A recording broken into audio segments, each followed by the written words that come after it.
حضرت عبداللہ بن مسعود رضی اللہ عنہ کتنے جزم کے ساتھ، پختگی کے ساتھ الا حرف تنبیہ کو داخل کر کے اور نماز کی نسبت حضور کی طرف کر کے فرماتے ہیں الا اخبرکم بصلاۃ رسول اللہ، کیا میں تمہیں رسول اللہ کی نماز کی خبر نہ دوں؟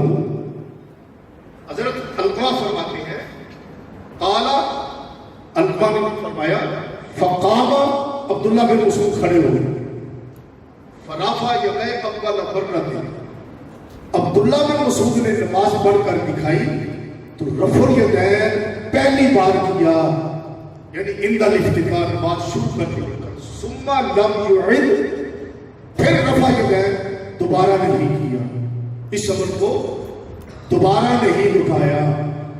اور عبداللہ بن مسعود فرماتے ہیں یہ رسول اللہ کی نماز ہے۔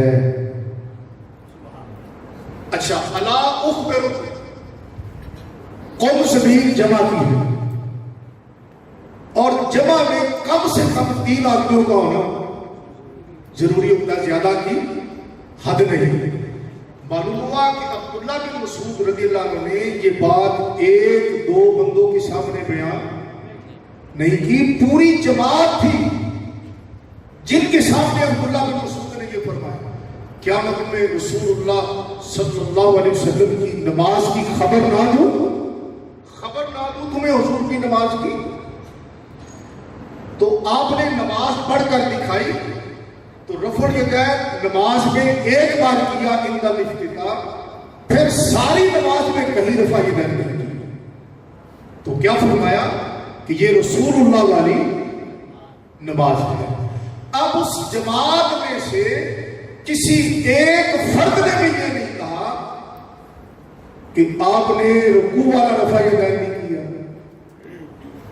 اندر رکوع رفع الیدین آپ چھوڑ گئے ہیں، آپ بھول گئے ہیں۔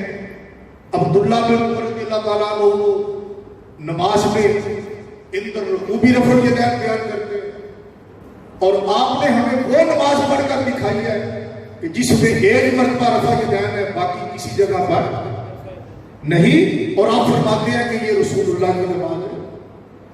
تو معلوم ہوا کہ آپ سے یہ روایت کرنے والے علقمہ ہیں۔ یہ دور اجل کبار تابعین کا دور تھا، صحابہ بھی اس مجلس میں ہو سکتے ہیں، لیکن اجل کبار تابعین کا یہ دور تھا کہ صحابہ کے بعد جو صحابہ کے شاگرد تھے تابعین کرام، ان کا دور تھا۔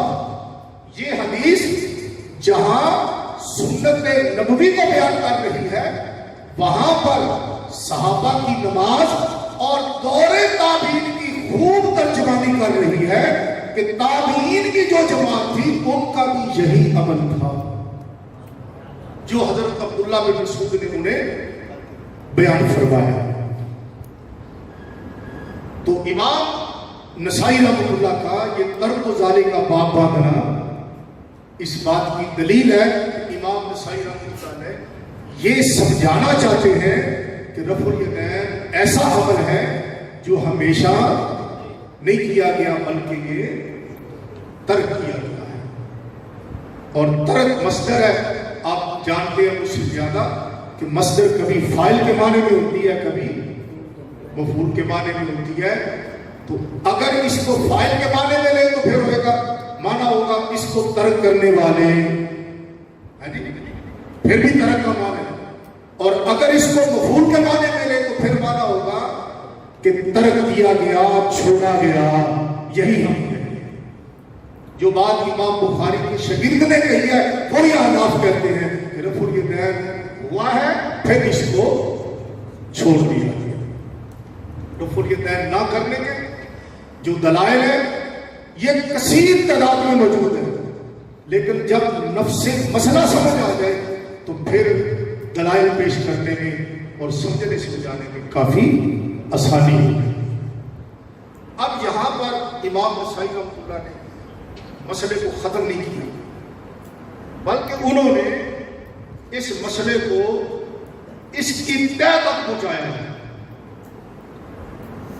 مسلم شریف میں امام مسلم رحمۃ اللہ نے 3 صحابہ سے رفع الیدین کی حدیث کو بیان کیا ہے. 2 یہی صحابہ عبداللہ بن عمر رضی اللہ عنہ، مالک بن مبارک رضی اللہ عنہ، اور تیسرے حضرت وائل بن حجر رضی اللہ عنہ. امام مسلم رحمۃ اللہ نے صحیح مسلم میں رفع الیدین کی روایات ان 3 صحابہ سے بیان کی. توجہ ہے آپ کی؟ سمجھ آ رہی ہے بات؟ بور تو نہیں ہو رہا؟ اچھا. امام مسلم رحمۃ اللہ نے 3 صحابہ سے، 2 بخاری شریف والے اور 1 حضرت وائل بن حجر رضی اللہ عنہ. اب امام نسائی رحمۃ اللہ نے مسلم کی جو حدیث ہے ان کا بھی جواب دیا ہے. دیکھو یار، حنفی نہیں ہے لیکن کام حنفیوں والا کر رہا ہے. یہ امام اعظم ابو حنیفہ کی کرامت ہے. اب امام نسائی رحمۃ اللہ نے اس جہاں پر یہ حدیث ہے ترک و ذالک کا، اس حدیث کا نمبر ہے جناب 1027، ترک و ذالک کا جو باب بنا ہے 1027 حدیث کا نمبر. اب اس سے 1 صفحہ آگے امام نسائی رحمۃ اللہ نے آگے پھر باب باندھ کے باب رفع الیدین عند الرکوع من الرکوع، رفع الیدین کا باب باندھا اور حدیث لائے حضرت وائل بن حجر کی مسلم شریف میں کہ وائل بن حجر رضی اللہ تعالیٰ نے فرمایا کہ میں نے رسول اللہ صلی اللہ علیہ وسلم کو نماز کی ابتدا میں رکوع جاتے وقت، رکوع سے سر اٹھاتے وقت میں نے رفع الیدین کرتے ہوئے دیکھا.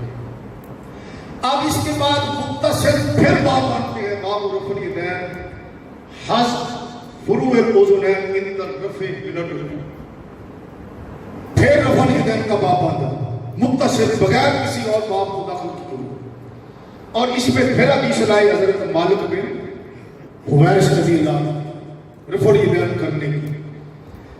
اس کے نیچے مختصر پھر تیسرا باب باندھا باب رفع الیدین حذف المنکبین عند الرفع من الرکوع، اور تیسرے باب میں حدیث لائے حضرت عبداللہ بن عمر.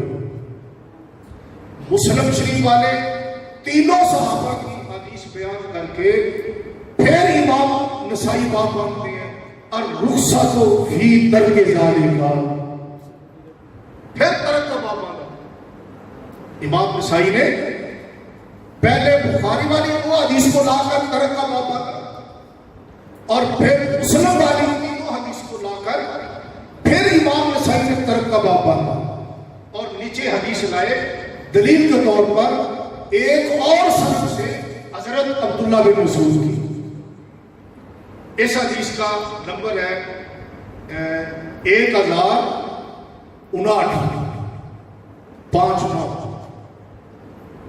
اخبرنا محمود بن غیلان المروزی وحدثنا مکی قال حدثنا سفیان عن عاصم بن کلیب عن عبد الرحمن بن الاسود عن علقمہ عن عبد اللہ قال انه قال الا اصلی لکم صلاۃ رسول اللہ. اس حدیث میں کہا کیا میں تمہیں خبر نہ دوں حضور کی نماز کی؟ اس میں کیا تمہیں وہ نماز نہ پڑھاؤں جو حضور کی نماز ہے؟ الا اصلی لکم صلاۃ رسول اللہ صلی اللہ علیہ وسلم، تمہیں وہ نماز نہ پڑھاؤں جو حضور کی نماز ہے؟ فصلا، فوراً. آپ جانتے ہیں الفاء للتعقیب مع البصر کہ جو فا ہوتی ہے اس کا اصل معنی ہے یہ تعقیب مع البصر کے لیے ہوتا ہے، یعنی فوراً کام کرنا. فصلا یہ فرمانے کے بعد فوراً آپ نے نماز پڑھی. فصلا فلم یرفع یدیہ الا مرۃ واحدہ، تو آپ نے رفع الیدین نہیں کیا سوائے ایک مرتبہ کی. کیا فرمایا؟ یہ نماز رسول اللہ کی نماز ہے. اب جو بات قابل توجہ ہے وہ یہ ہے کہ امام بخاری رحمۃ اللہ کی دونوں صحابہ سے مروی روایات کو لا کر امام نسائی نے ترک کا باب باندھا، دلیل کے طور پر عبداللہ بن مسعود رضی اللہ عنہ کی حدیث بیان فرمائی، اور پھر مسلم شریف والے تینوں صحابہ کی حدیث کو لا کر پھر ترک و ظالم کا باب باندھا، اور دلیل کے طور پر حضرت عبداللہ بن مسعود کی حدیث کو بیان کیا۔ یہ رفع الیدین کا ترک صحاح ستہ کی معتبر کتاب سنن نسائی سے موجود ہے، یہ کوئی فقہ کی کتاب نہیں ہے۔ تو یہ بات آپ دلیل دیتے وقت ذہن نشین فرمائیں، تو انشاءاللہ تعالیٰ مخالف جو ہے اس پر ایک سبتے کی کیفیت تعلیم کریں گے۔ اچھا، کیا ترک کے الفاظ صحاح ستہ میں اور بھی موجود ہیں، اور بھی کسی روایت میں ہے؟ ہاں، ترک کے اور بھی الفاظ موجود ہیں۔ یہ دیکھو میں آپ کی خدمت میں یہ ایک اور روایت پیش کرتا ہوں سنن ابی داؤد شریف سے۔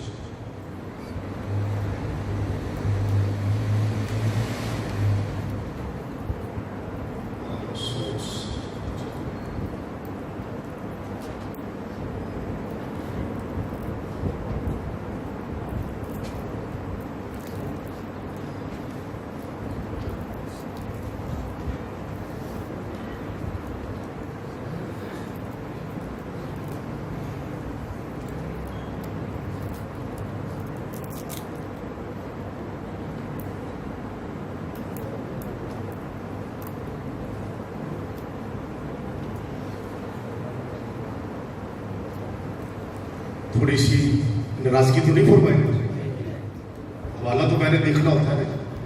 اچھا لو جی، حدیث ہے ابو داؤد، سنن ابی داؤد کی۔ اچھا، حدیث کا نمبر ہے جی 739۔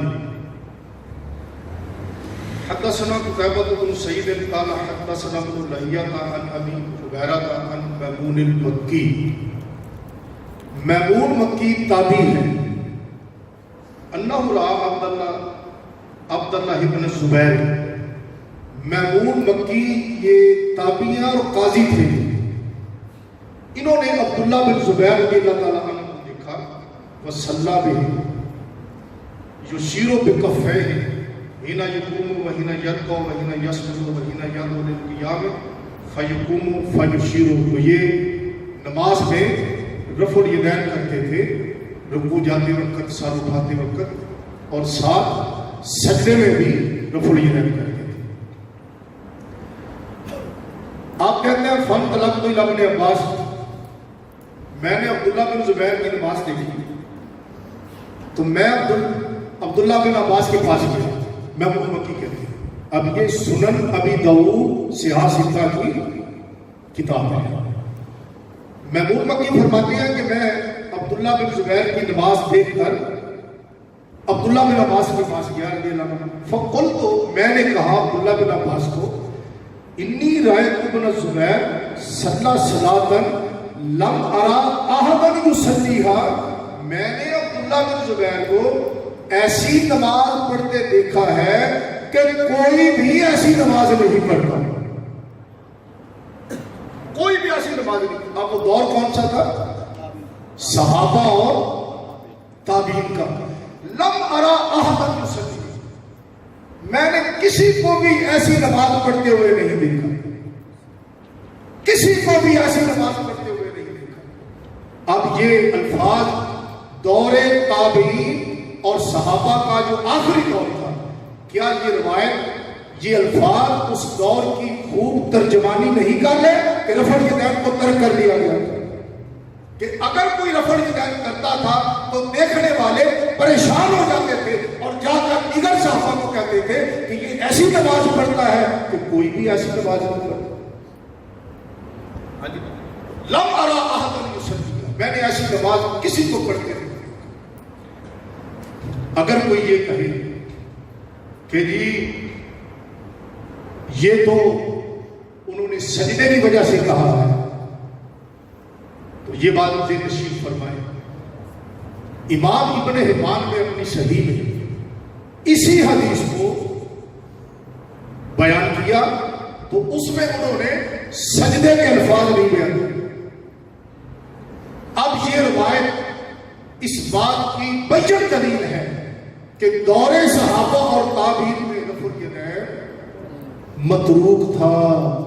لم ارا احد، آپ جانتے ہیں کہ جب نکرہ تحت نفی ہو تو فائدہ عموم کا دیتا ہے. یہاں پر نکرہ تحت نفی، لم ارا احد، میں نے کسی کو نہیں دیکھا ایسی نماز پڑھتے ہوئے جو عبداللہ بن زبیر نے پڑھی.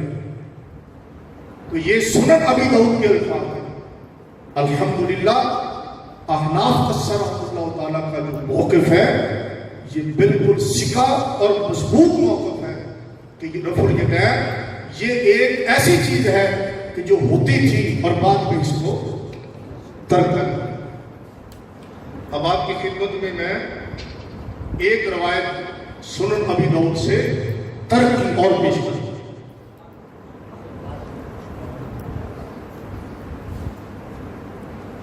1200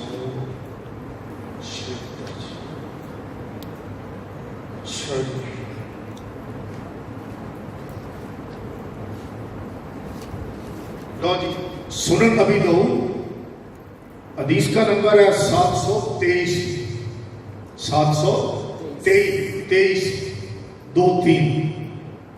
امام ابو داؤد رحمۃ اللہ علیہ یہ حدیث بیان کرتے ہیں حضرت وائل بن حجر رضی اللہ تعالیٰ عنہ کے حوالہ سے کہ میں نے رسول اللہ صلی اللہ علیہ وسلم کے ساتھ نماز پڑھی تو حضور نے رفع الیدین کیا. رکوع جاتے وقت، رکوع سے سر اٹھاتے وقت ابتدا میں. جب یہ حدیث بیان کی تو اس میں وَإِذَا رَفَعَ رَأْسَهُ مِنَ السُّجُودِ أَيْضًا رَفَعَ يَدَيْهِ حَتَّى فَرَغَ مِنْ صَلَاتِهِ. تو میں نے دیکھا حضور علیہ السلام نے سجدے کے وقت بھی رفع الیدین کیا.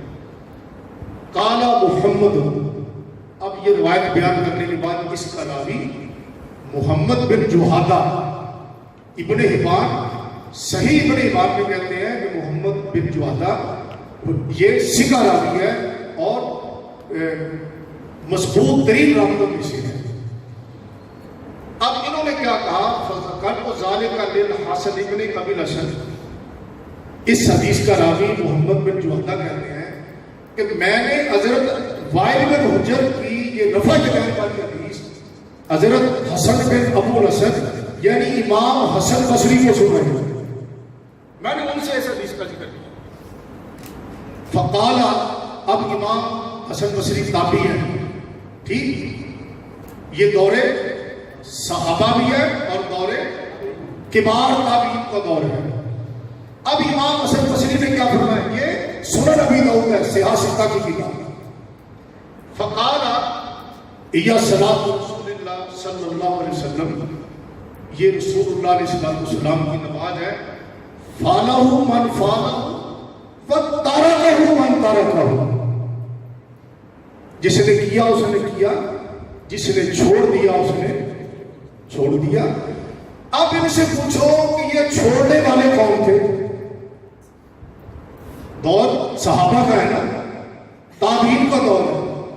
یہ کہتے ہیں جی کوئی صحابی رفع الیدین کے بغیر نماز نہیں پڑھتا، تابعین پڑھتے تھے. امام حسن بصری فرماتے ہیں تارکہ من تارکہ، چھوڑ دیا جس نے اس کو چھوڑ دیا. اب یہ ترک کے الفاظ ایک تابعی کی زبان سے امام ابو داؤد نے بیان کیا. اب جس کی طرف امام حسن بصری رحمۃ اللہ علیہ نے اشارہ کیا کہ صحابہ اور تابعین میں سے بہت حضرات نے اس کو چھوڑ دیا تھا، اب اس کی تفصیل امام ترمذی بیان کرتے ہیں. اس کی تفصیل کو امام ترمذی رحمۃ اللہ نے بیان کیا. اب امام ترمذی رضی اللہ تعالیٰ عنہ اس کو لائے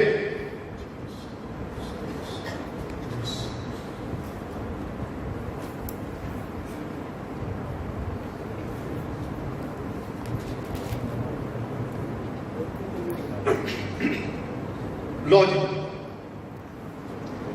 اب جو بات قابل توجہ ہے، یعنی یہ ترک کے لفظ ایک تابعی نے بیان کیے اور مراد ان کی صحابہ اور تابعین ہے، اور کتاب سیاہ ستہ کی سنن ابی داؤد شریف ہے.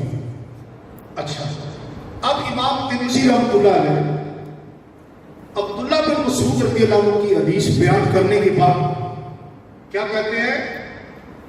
قال ابو عیسیٰ حدیث ابن مسعود حدیث حسن، کہ ابن مسعود کی حدیث درجہ حسن میں ہے.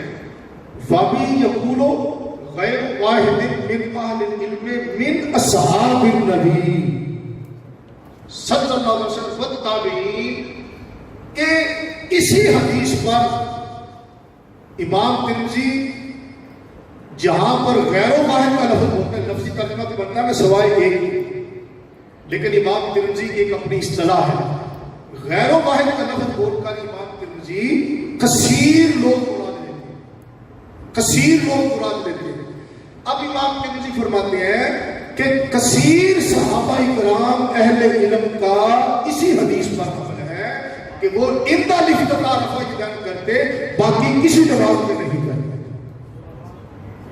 جو امام حسن بصری نے بات پر تارا کہو بن تارا کہو، نسائی نے جس پر ترک کا باب باندھا، میمون مکی عبداللہ بن زبیر کے والدین کو دیکھ کر پریشان ہوئے اور کہا عبداللہ بن عباس کو جا کر کہ عبداللہ بن زبیر نے ایسی نماز پڑھی ہے لم ارى احدا یصلیھا، میں نے ایسی نماز کسی کو بھی پڑھتے ہوئے نہیں دیکھا. اب امام ترمذی رحمۃ اللہ علیہ فرماتے ہیں کہ کثیر صحابہ کرام تابعین کا اسی حدیث پر عمل ہے، عبداللہ بن مسعود کی ترک والی حدیث پر. اور پھر فرماتے ہیں وہ قول سفیان و اہل الکوفہ، امام سفیان ثوری کا بھی یہی قول ہے. اور سفیان ثوری یہ بخاری شریف کے مرکزی روات میں سے ہے. غیر مقلدین کو کہو کہ بخاری سے سفیان ثوری کی حدیثیں نکال دو، یہ ترک رفع یدین کے قائل ہے.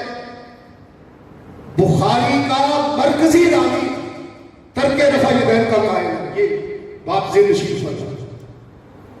ان کو جی بخاری کے جو مرکزی راوی ہیں وہ کہتے ہیں کہ رفع یدین نہیں کرنا چاہیے، آپ کی کیا حیثیت ہے؟ اور پھر امام ترمذی کی یہ اصطلاح ہے. امام ترمذی جب اہل کوفہ کہتے ہیں نا تو اس سے مراد بالاجماع اہل کوفہ ہو.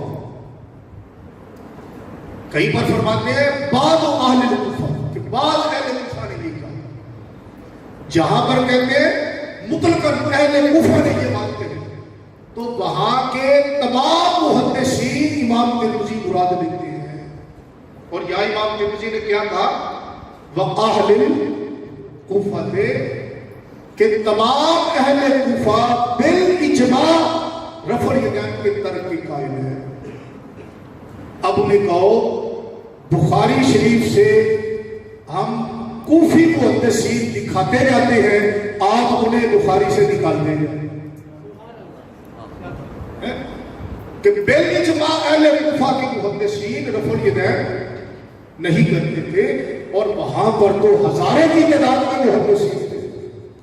سفیان ثوری یہ بھی اہل کوفہ، سفیان بن عیینہ یہ بھی بعد میں اہل کوفہ ہو گئے تھے، یہ بھی کوفہ میں آباد ہو گئے تھے.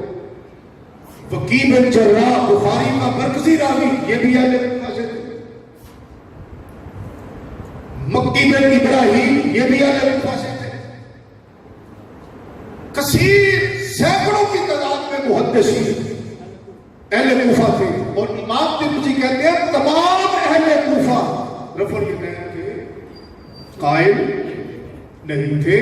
اور ان میں اکثریت بخاری کے روایت ہوتی کہ جو اہل کوفہ کے محدثین ہیں ان میں اکثریت روایت جو ہے وہ بخاری شریف میں موجود ہے.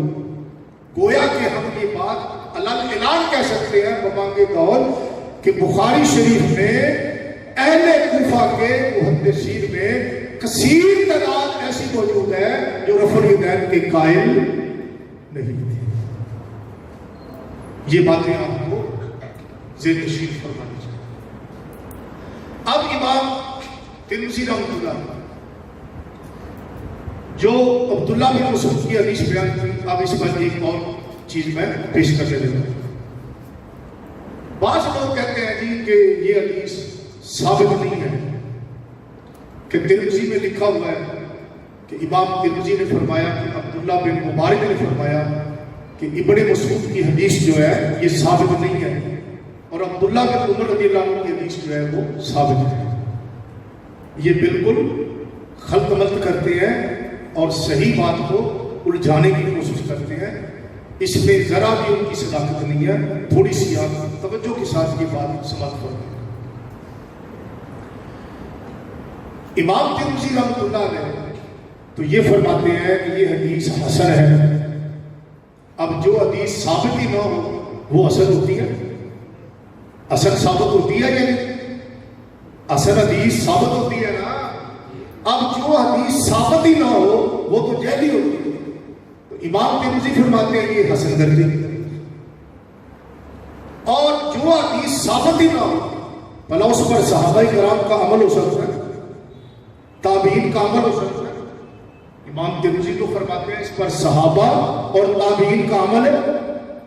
تو اگر یہ حدیث عبداللہ بن مبارک کی جرح اس حدیث پر ہوتی تو امام ترمذی رحمۃ اللہ نہ اس کو حسن کہتے، نہ ہی امام ترمذی رحمۃ اللہ نے اس پر صحابہ کا عمل بتاتے، نہ ہی تابعین کا اس پر عمل بتاتے، تو نہ ہی بالاجماع اہل کوفہ کا عمل اس پر بتاتے۔ تو امام ترمذی رحمۃ اللہ کا صحابہ تابعین اہل کوفہ کا اس پر عمل بتانا اور اس کو حسن درجے کی حدیث کہنا اس بات کی دلیل ہے کہ عبداللہ بن مبارک کی جرح اس حدیث پر نہیں ہے۔ وہ الفاظ الگ ہیں، اس کی سند الگ ہے، اس کی سند الگ ہے، اس کا متن الگ ہے، اس کا متن الگ ہے۔ بات فالو کر رہے ہیں؟ اچھا اس میں کیا ہے؟ نمبر ایک تو اس میں متصل سند نہیں ہے، اس کی سند منقطع ہے۔ نمبر دو اس میں کہ نبی پاک علیہ السلام کھڑے ہوئے، عبداللہ بن مبارک فرماتے ہیں کہ یہ حدیث ثابت نہیں کہ نبی پاک علیہ السلام کھڑے ہوئے، حضور نے نماز پڑھی، نبی پاک نے نماز پڑھی اور رفع یدین پہلی بار کیا پھر نہیں کیا۔ ان لفظوں کے ساتھ جو حدیث بنتی ہے عبداللہ بن مبارک فرماتے ہیں وہ ثابت نہیں۔ جو امام نسائی نے پیش کیا ہے اس میں یہ نہیں کہ نبی پاک کھڑے ہوئے، نہیں، اس میں عبداللہ بن مسعود نے فرمایا، عبداللہ بن مسعود کھڑے ہوئے، عبداللہ بن مسعود نے نماز پڑھ کر دی۔ فرق واضح ہو گیا کہ وہ الفاظ اور ہیں، یہ الفاظ اور ہیں۔ اور پھر امام ترمذی رحمۃ اللہ نے یہ جرح جو عبداللہ بن مبارک رضی اللہ تعالیٰ عنہ والی جرح ہے، اس کو پہلے رفع الیدین کے باب میں بیان کر کے آگے باب باندھتے ہیں، باب ما جاء ان النبی صلی اللہ علیہ وسلم لم یرفع الا فی اول مرہ۔ یہ رفع الیدین کے نہ کرنے کا باب باندھ کر پھر اس میں انہوں نے عبداللہ بن مسعود کی حدیث بیان کی اور جرح کا ایک لفظ بھی انہوں نے بیان کیا۔ عام طور پر وہابی غیر مقلدین یہ مغالطہ دینے کی کوشش کرتے ہیں، تو اس کو آپ ذہن نشین فرمائیں گے انشاءاللہ بہت فائدہ ہے۔ یہ جو عبداللہ بن مسعود رضی اللہ تعالیٰ والی حدیث ہے، یہ اس حدیث پاک کو یہ کثیر محدثین نے سکہ کہا ہے۔ یہ میرے پاس ہے جامع ترمذی، احمد شاکر غیر مقلد وہابی کی تحقیق کے ساتھ۔ احمد شاکر وہابی اس حدیث کو پر شرح اپنے لکھتا ہے، کہتا ہے حاذا الحدیث صححہ ابن حزم وغیرہ من الحفاظ وہو حدیث صحیح۔ کہتا ہے ابن حزم نے وغیرہ من الحفاظ، اس کے بغیر اور بہت سے حدیث کے حافظوں نے اس حدیث کو صحیح کہا ہے، وہو حدیث صحیح۔ پھر اپنا فیصلہ دیتا ہے کہ یہ حدیث صحیح ہے۔ یہ جامع ترمذی یہ بیروت لبنان کی چھپی ہوئی ہے، اس کا جلد نمبر 2 ہے، صفحہ نمبر 41 ہے، اس صورت کی ہے۔ یہ 5 جلدوں پر مشتمل ہے، یہ بیروت لبنان کی مطبوع ہے۔ احمد شاکر یہ وہابیوں میں بڑا بلند پایا محقق اور محدث شمار ہوتا ہے۔ وہ کہتا ہے کہ یہ حدیث صحیح ہے، ابن حزم نے اس کو صحیح کہا، اور بہت سے حدیث کے حافظوں نے اس حدیث کو صحیح کہا ہے۔ اور آگے اس نے بڑے لطف کی بات کی، کہتا ہے وما قالوا فی تعلیلہ لیس بعلت، کہ جن لوگوں نے اس حدیث میں اس کے ضعیف ثابت کرنے کے لیے کوئی علت بیان کی ہے، قالوا، وہ کہتا ہے حقیقت میں لیس بعلت، کوئی وہ علت نہیں ہے، کوئی ایسی صحیح علت نہیں ہے جو اس حدیث کو درجہ شیخ سے گرا ہے۔ تو یہ غیر مقلدین کا بہت بڑا علامہ ہے۔ اچھا، یہ میرے پاس ہے ابن حزم کا، جس کا اس نے بھی حوالہ دیا، یہ المحلہ بالآثار، یہ غیر مقلدین کا بہت بڑا محدث اور علامہ شمار ہوتا ہے۔ یہ جناب ابن حزم کے نام سے مشہور ہے۔ یہ میرے پاس جلد نمبر 2 ہے، یہ بھی دار الفکر بیروت لبنان کی یہ چھپی ہوئی ہے۔ اچھا، اس میں اس نے جناب حضرت عبداللہ بن مسعود رضی اللہ تعالیٰ عنہ کی حدیث کو 2 بار صحیح کہا، ایک بار نہیں 2 بار اس نے صحیح کہا ہے۔ حضرت عبداللہ بن عمر رضی اللہ، حضرت عبداللہ بن مسعود رضی اللہ تعالیٰ عنہ کی حدیث کو 2 بار اس نے صحیح کہا، ایک بار نہیں 2 بار، کہ شاید ایک بار کہنے سے کسی غیر مقلد کو اعتبار نہ آئے تو شاید اسے دوسری بار اعتبار آئے۔ عبداللہ بن مسعود کی حدیث یہ اپنی سند سے بیان کر کے کہتا ہے ان ھذا الخبر صحیح، یہ محلہ ابن حزم جلد نمبر 3 اور صفحہ نمبر 4 ہے میرے پاس، یہ دار الفکر بیروت لبنان کی یہ چھپی ہوئی، یہ پاکستان کی چھپی ہوئی ہے۔ وہ کہتا ہے ان ھذا الخبر صحیح، کہتا ہے بے شک یہ حدیث صحیح ہے۔ چند سطور بعد میں پھر کہتا ہے صح خبر ابن مسعود، کہتا ہے ابن مسعود کی حدیث صحیح ہے، یہ ابن حزم غیر مقلد ہے۔ اچھا، اسی طرح اس حدیث کو ماضی قریب میں ان کا ایک بہت بڑا محدث گزرا ہے ناصر الدین البانی، وہ دنیا سے رخصت ہو چکا ہے، تو اس نے اپنے گمان کے مطابق ابو داؤد کی صحیح حدیثیں اس نے الگ کی، ضعیف حدیثیں الگ کی، سنن نسائی کی ضعیف حدیثیں اس نے الگ کی، صحیح الگ کی، ابو داؤد کی صحیح حدیثیں الگ کی، ضعیف الگ کی، نسائی کی حدیثیں اس نے صحیح الگ کی، ضعیف الگ کی۔ جو اس کی صحیح نسائی، صحیح سنن ابی داؤد، صحیح ترمذی، تینوں کتابوں میں وہابیوں کا محقق ناصر الدین البانی تینوں کتابوں میں کہتا ہے کہ عبداللہ بن مسعود کی حدیث یہ صحیح حدیث ہے۔ پھر ناصر الدین البانی وہابی کی تحقیق سے مشکات شریف کی چھپی ہوئی، جس پر اس نے